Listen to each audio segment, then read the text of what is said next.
सूरह कौसर उस दिल पर असर नहीं करती जो खुद को बेकसूर समझता हो। ये उस दिल पर उतरती है जो अपने ऐब मान लेता है।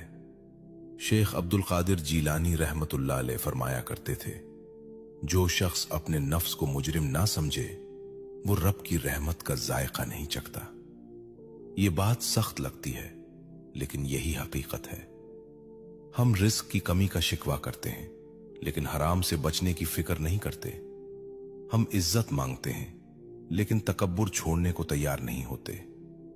सूरह कौसर पहले ये सब छीनती है फिर अता करती है।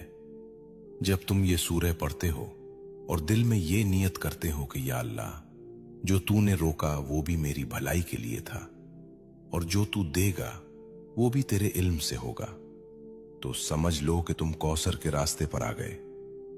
अब एक और नुक्ता सुन लो, ये नुक्ता बहुत कम बताया जाता है। सूरह कौसर खामोश अमल मांगती है, शोर मचाने वाला अमल नहीं। जो शख्स हर एक को बताता फिरे कि मैं ये पढ़ रहा हूं, मैं वो पढ़ रहा हूं, वो अक्सर महरूम रह जाता है। और जो शख्स खामोशी में सिर्फ अल्लाह को गवाह बना लेता है, अल्लाह उसे खुद जाहिर कर देता है। यही वजह है कि औलिया की जिंदगियों में कम अल्फाज और ज्यादा असर होता है। अब जरा गौर करो, क्या तुम वाकई अल्लाह से लेने आए हो या लोगों को दिखाने? ये सवाल सूरह कौसर खुद पूछती है। अब हम इस हिस्से के आखिरी मोड़ पर हैं और यहां मैं एक पर्दा जरा सा उठाऊंगा लेकिन मुकम्मल नहीं। वो पर्दा ये है कि सूरह कौसर सिर्फ जरूरत के वक्त नहीं बल्कि शुक्र के वक्त भी पढ़ी जाए।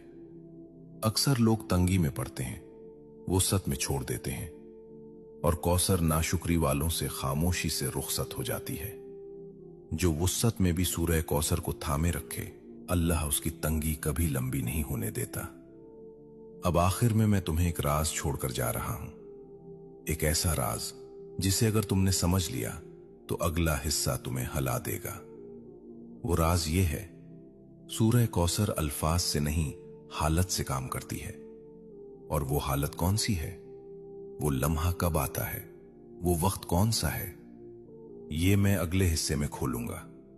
लेकिन शर्त यही है कि तुम सुनने वाले नहीं, कबूल करने वाले बनो, क्योंकि कौसर हर सुनने वाले को नहीं, सिर्फ मान लेने वाले को मिलती है।